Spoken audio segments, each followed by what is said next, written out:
ಜನಕಲ್ಯಾಣ ಕಾರ್ಯಕ್ರಮಗಳನ್ನ ಹಮ್ಮಿಕೊಂಡು ಜನಸಾಮಾನ್ಯರಿಗೆ ದೊರಕಬೇಕಾದಂಥ ಅವ್ರನ್ನ ಮುಟ್ಟಬೇಕಾದ್ರೆ ಆ ಲಿಸ್ಟಲ್ಲಿ ನೋಡಿಕೊಂಡೇ ನಾವು ಮಾಡ್ತಕ್ಕಂಥದ್ದು.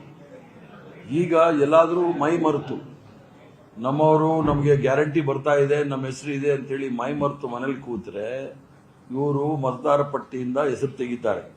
ಅದಕ್ಕೋಸ್ಕರ ಪುನಃ ಆ ಮತದಾರ ಪಟ್ಟಿ ನಡೆಯುವಾಗ ನಮ್ಮವರು ಸಹ ಪ್ರತಿ ಮನೆಗೆ ಹೋಗಿ ಯಾರು ಫಲಾನುಭವಿಗಳಿದ್ದಾರೆ, ನೈಜ ಫಲಾನುಭವಿಗಳಿದ್ದಾರೆ ಇಲ್ವಾ ಅನ್ನೋದನ್ನು ಕೂಡ ಮಾಡಬೇಕು ಅನ್ನೋದು ಮಾಡಿದ್ದಾರೆ. ಯಾಕಂದ್ರೆ ಮುಖ್ಯಮಂತ್ರಿಗಳು ಹೇಳಿರೋ ರೀತಿಯಲ್ಲಿ ಬಹಳಷ್ಟು ಜನ ಡೂಪ್ಲಿಕೇಟ್ ಹೆಸರಲ್ಲೂ ಸಹ ತೆಗಿತಾ ಇದ್ದಾರೆ. ಆದ್ರಿಂದ ಎರಡೂ ಸಹ ಅನುಕೂಲ ಆಗುತ್ತೆ. SIR ಅಲ್ಲಿ ಅವ್ರು ಮಾಡ್ತಕ್ಕಂಥದ್ದು, ಅವ್ರು ಯಾರು ಕೈ ಬಿಡ್ತಾರೆ ಅದನ್ನು ನಾವು ನೋಡಬೇಕಾಗತ್ತೆ, ಅವರು ಫಲಾನುಭವಿಗಳ ಅಲ್ವಾ ಅನ್ನೋದು ನೋಡಬೇಕಾಗತ್ತೆ. ಆದ್ರಿಂದ ಅದು ಡಬಲ್ ಕೆಲಸ ನಾವು ಸರ್ಕಾರದಿಂದ ಮಾಡ್ತಾ ಇದ್ದೀವಿ. Double check. ಲಾಸ್ಟ್ ಟೈಮ್ ಮಾಡುವಾಗ ನೀವು ಬರೀ ಆಧಾರ್ ನಂಬರ್ ಮೇಲೆ ಕನೆಕ್ಷನ್ ಅಂದ್ರೆ ಫ್ರೀ ಕೊಟ್ಬಿಟ್ಟಿದ್ರಿ ಆಧಾರ್ ನಂಬರ್. ಈಗ ವೋಟರ್ ಐಡಿ ಕೇಳ್ತಾ ಇದ್ರಿ, ಪಾನ್ ಕಾರ್ಡ್ ಕೇಳ್ತಾ ಇದ್ರಿ. ಅಲ್ಲಲ್ಲ, ಈಗ ಅವ್ರ ಹೆಸರಿದೆ. ಯಾಕಂದ್ರೆ 11 ಡಾಕ್ಯುಮೆಂಟ್ ಕೊಡಬೇಕು ಅಂತ ಹೇಳಿದ್ದಾರೆ ಎಲೆಕ್ಷನ್ ಕಮಿಷನರು, ಸನ್ಮಾನ್ಯ ಫೇಕು ಮಹಾರಾಜರು ಹೇಳಿದ್ದಾರೆ. ಆದ್ರಿಂದ ನಾವು 11 ಅವ್ರದೇ ಮಾರ್ಕ್ಸ್ ಕಾರ್ಡ್ ಇಲ್ಲ, ಫೇಕ್ ಮಾರ್ಕ್ಸ್ ಕಾರ್ಡ್ ಇಟ್ಕೊಂಡಿದ್ದಾರೆ. ಬೇರೆಯವ್ರದ್ದು ಏನು ಸರ್ಟಿಫಿಕೇಟ್ ತಗೋತೀರಾ? ಅದೊಂದು ಇದೆ, ಸ್ಕೂಲ್ ಸರ್ಟಿಫಿಕೇಟ್ ಇದ್ರೇನು ನಡೆಯುತ್ತೆ ಅಂತ ಹೇಳಿ. ಪ್ರಧಾನಮಂತ್ರಿಗಳದ್ದೇ ಫೇಕ್ ಸರ್ಟಿಫಿಕೇಟ್ ಇರುವಾಗ ಸ್ಕೂಲ್ ಸರ್ಟಿಫಿಕೇಟ್ ಎಲ್ಲಿ ಕೇಳೋದು? ಜನಗಳಿಗೆ ಎಷ್ಟು ತೊಂದರೆ ಕೊಡಬೇಕು ಅದನ್ನ ಭಾರತೀಯ ಜನತಾ ಪಾರ್ಟಿ ಸರ್ಕಾರ ಮಾಡ್ತಾ ಇದೆ. ಅದಕ್ಕೆ ನಾವೆಲ್ಲರೂ ಸಹ ಜಾಗೃತರಾಗಿರ್ಬೇಕು ಅನ್ನೋದೇ ನಾವು ಇಷ್ಟು ದಿನ ಪ್ರಚಾರ ಮಾಡ್ತಾ ಇದ್ದೀವಿ. ಈಗ 3 ವರ್ಷ ಅಂದ್ರೆ ನಾವು ಬಡವರಿಗೆ ಕೈ ಸೇರ್ತಾ ಇದೆ ಅಂತ ತಿಳ್ಕೊಂಡಿದ್ವಿ. ಕೆಲವು ಗಂಭೀರವಾದ ಆರೋಪಗಳು ಬಂದಾಗ, ಕಂಪ್ಲೇಂಟ್ಗಳು ಬಂದಾಗ ನಾವು ನೋಡಬೇಕಾಗುತ್ತೆ, ಪರಿಶೀಲನೆ ಮಾಡಬೇಕಾಗುತ್ತೆ.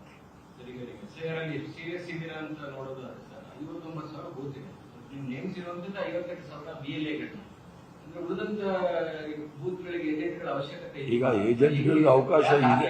ಈಗ ಪೂರ್ಣ ಪ್ರಮಾಣದಲ್ಲಿ ಕೆಲವು ಕ್ಷೇತ್ರದಲ್ಲಿ ಅಲ್ಲಿ ನಾವೀಗ ಕೆಲವು ಕ್ಷೇತ್ರಗಳಲ್ಲಿ ಸೋತಿರೋ ಜಾಗದಲ್ಲಿ ನಮ್ಮ ಅಲ್ಲಿ ಯಾರು ಸರಿಯಾದವರು ಇಲ್ಲ, ಅದೆಲ್ಲ ಸ್ವಲ್ಪ ಕಮ್ಮಿ ಆಗಿದೆ, ಅದನ್ನು ಸರಿ ಮಾಡ್ತಾ ಇದ್ದೀವಿ. ಕ್ಯಾಂಡಿಡೇಟ್ ಇದ್ದಾರೆ, ಸೋತಿರೋ ಕಾರಣಕ್ಕೆ ಭಾರತೀಯ ಜನತಾ ಪಾರ್ಟಿ ಸದಸ್ಯರಿದ್ದಾರಲ್ಲ ಅವ್ರು ಮಾಡಕ್ ಬಿಡ್ತಾ ಇಲ್ಲ.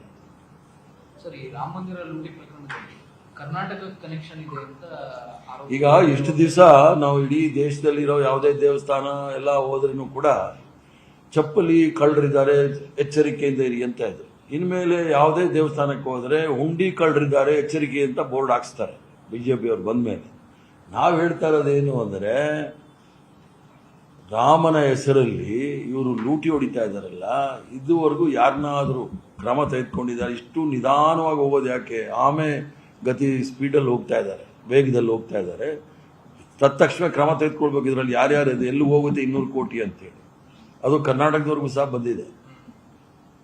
ಕೆಲವರಿಗೆ ರಿವಾರ್ಡ್ ಕೊಟ್ಟಿದ್ದಾರೆ. ಅವರು ಗೋಹತ್ಯೆ ಕಾನೂನು ವಿಚಾರದಲ್ಲಿ ಬಿಲ್ ಪಾಸ್ ಮಾಡಿದ್ರು ಅಂತ ಹೇಳಿ ಕೆಲವರಿಗೆ ಅವ್ರಿಗೆ ಇದು ಕೊಟ್ಟಿದ್ದಾರೆ, ಅವಾರ್ಡ್ ಕೊಟ್ಟಿದ್ದಾರೆ. ಬಹಳ ಆಳವಾಗಿ ಅದು ನಾವು ಈಗಾಗಲೇ ಹೇಳಿದ್ವಿ. ಸುಪ್ರೀಂ ಕೋರ್ಟ್ ಜಡ್ಜ್ ನೇತೃತ್ವದಲ್ಲಿ ಇದು ತನಿಖೆ ನಡೀಬೇಕು ಅಂತ. SIT ಎಲ್ಲ ಸುಮ್ಮನೆ ಕಣ್ಣೊರ್ಸಕ್ಕೆ, ಯಾವುದಾದ್ರೂ ಒಂದೇ ಒಂದು ವಿಚಾರ ಮಾಡ್ತಕ್ಕಂಥ ಸಂಸ್ಥೆಗಳು ಭಾರತೀಯ ಜನತಾ ಪಾರ್ಟಿ ನಾಯಕರನ್ನ ಮಾಡಿದ್ಯಾ? ಇದರಲ್ಲಿ ವಾಷಿಂಗ್ ಮೆಷಿನ್ ಇಲ್ಲ. ನಾವಂತೂ ಆ ವಾಷಿಂಗ್ ಮೆಷಿನ್ ಅಲ್ಲಿ ಅವ್ರನ್ನೆಲ್ಲ ಹಾಕೋದೇ ಇಲ್ಲ, ಅವ್ರನ್ನೆಲ್ಲ ಜೈಲಿಗೆ ಕಳಿಸ್ಬೇಕು. ಕರ್ನಾಟಕ ಕನೆಕ್ಷನ್ ವಿಚಾರದಲ್ಲಿ ಅಖಿಲೇಶ್ ಯಾದವ್ ಮಾತಾಡುವಾಗ ಅನ್ರಿಜಿಸ್ಟರ್ಡ್ ವ್ಯಕ್ತಿಗಳಿದ್ದಾರೆ ಕರ್ನಾಟಕದವರು. ಅಲ್ಲ, ದೇಶದ ತುಂಬಾ ಅನ್ರಿಜಿಸ್ಟರ್ಡ್ ಸಂಸ್ಥೆಗಳೇ ಈ ತೊಂದರೆ ಕೊಡ್ತಾ ಇರೋದು. ಅದನ್ನೇ ನಾವು ಹೇಳ್ತಾ ಇದ್ವಿ, ಎಲ್ಲರೂ ಸಹ ಸಂವಿಧಾನದ ಚೌಕಟ್ಟಿನಲ್ಲಿ ಎಲ್ಲರೂ ಸಹ ನೋಂದಣಿ ಮಾಡ್ಕೊಳ್ಬೇಕು. ಒಂದು ವ್ಯವಸ್ಥೆ ಇದೆಯಲ್ಲ, ವ್ಯವಸ್ಥೆಯಲ್ಲಿ ಹೋಗ್ಬೇಕಾಗುತ್ತೆ. ಅದು ನಂಬಿಕೆ, ಮೂಢನಂಬಿಕೆ, ಅಂಧಭಕ್ತರು ನಡೆಯೋದಿಲ್ಲ.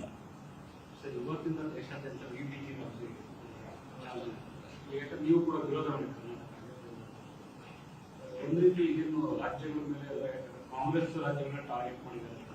ಕಾಂಗ್ರೆಸ್ ನಾವು ಕಾರ್ಯಕ್ರಮ ತಂದಾಗ, ಮಹಾತ್ಮ ಗಾಂಧಿ ರಾಷ್ಟ್ರೀಯ ಉದ್ಯೋಗ ಖಾತರಿ ಯೋಜನೆ ಅಂತಂದಾಗ ಗ್ರಾಮೀಣ ಪ್ರದೇಶದಲ್ಲಿ ಇರ್ತಕ್ಕಂಥ ಕೃಷಿ ಕಾರ್ಮಿಕರಿಗೆ, ಬಡವರಿಗೆ, ಅವ್ರಿಗೆ ವರ್ಷಕ್ಕೆ 100 ದಿನಗಳ ಕಾಲ ಉದ್ಯೋಗ ಅವಕಾಶವನ್ನ ಕೊಡಬೇಕು ಅಂತ ಮಾಡಿದ್ವಿ. ಇವ್ರು ತಂದಿರೋದು ಉದ್ಯೋಗ ಅವಕಾಶಗಳನ್ನೆಲ್ಲ ಮುಗಿಸಕ್ಕೆ. ಯಾಕಂದ್ರೆ ಅವರ ಬಂಚ್ ಆಫ್ ಥಾಟ್ಸ್, ಗೋಲ್ವರ್ಕರ್ ಅವರ ಸಿದ್ಧಾಂತನೇ ಅದು, ಬಡವರ ಬೆನ್ನು ಮುಡಿದ್ರೆ ಅವರೆಲ್ಲರೂ ನಮ್ಮ ಗುಲಾಮರಾಗಿರ್ತಾರೆ ಅಂತ ಹೇಳಿ ಮನಸ್ಸನ್ನ ಗುಲಾಮರಾಗಿ ಮಾಡಲಿಕ್ಕೆ ಇದೊಂದು ಮೊದಲನೇ ಹೆಜ್ಜೆ ಇಟ್ಟಿದ್ದಾರೆ. ಅದನ್ನ ರಾಮ್ಜಿ ಮಾಡ್ಕೊಂಡು ಪ್ರಹ್ಲಾದ್ ಜೋಶಿ ಅವರಿಗೆ ಯಾಕೆ ನಿಮ್ಮ ಪ್ರೀತಿ ಅಂತ ಕಾಣಿಸ್ತಿದೆ? ಯಾಕಂದ್ರೆ ಹೇಳ್ತೇವೆ ಪದೇ ಪದೇ ಗೊತ್ತಿಲ್ಲ ಓಲೈಕೆ ಮಾತಾಡ್ತಾರೆ. ಅವರು ಮಹಾನ್ ಪಂಡಿತರು, ಪ್ರಖರ ಜ್ಞಾನಿ, ಆಮೇಲೆ ಜಾತ್ಯತೀತ ತತ್ವದಲ್ಲಿ ನಂಬಿಕೆ ಇಟ್ಕೊಂಡಿರ್ತಕ್ಕಂಥವ್ರು.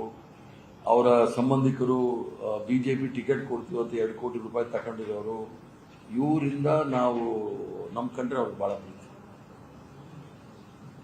ಪ್ರದೀಪೇಶ್ವರ್ ಅವರ ವಿಚಾರದಲ್ಲಿ ಸರ್ಕಾರ ಸರಿಯಾಗಿ ಆಕ್ಷನ್ ತಗೊಂಡಿದೆ ಅಂತ ಅನಿಸ್ತಿದೆ. ಅದು ಈಗಾಗಲೇ ಅದ್ರ ಬಗ್ಗೆ ಬಹಳಷ್ಟು ಚರ್ಚೆ ಮಾನ್ಯ ಮುಖ್ಯಮಂತ್ರಿಗಳು ಹೇಳಿದ್ದಾರೆ, ನಿಕಟಪೂರ್ವ ಮುಖ್ಯಮಂತ್ರಿಗಳು ಸಹ ಹೇಳಿದ್ದಾರೆ. ಅಷ್ಟಕ್ಕೆ ಚರ್ಚೆಗೆ ಬಿಟ್ಬಿಡೋದು ಒಳ್ಳೆಯದು. ಸರ್ಕಾರದಲ್ಲಿದ್ರೆ ಯಾರೋ ಹಲ್ಲೆ ಮಾಡಬಾರ್ದು ಅಂತಿದ್ಯಾ? ಕೆಲವರು ಕಾನೂನು ಕೈಗೆ ತಗೊಂಡ್ಬಿಡ್ತಾರೆ, ಏನು ಮಾಡೋಕ್ಕಾಗೋದಿಲ್ಲ. ರಾಜಕಾರಣದಲ್ಲಿ ಸ್ವಲ್ಪ ಡಿಸೆನ್ಸಿ, ಸಭ್ಯತೆಯನ್ನು ಮೇಂಟೈನ್ ಮಾಡ್ಕೋಬೇಕು, ಕಾಪಾಡ್ಕೊಳ್ಬೇಕಾಗತ್ತೆ. 2 ಕಡೆನೂ ಮಾಡ್ಕೋಬೇಕಾಗತ್ತೆ. ಆಗಿದೆ, ಯಾರು ಹಿಂಸೆಗೆ ಅವಕಾಶಗಳು ಕೊಡಬಾರ್ದು.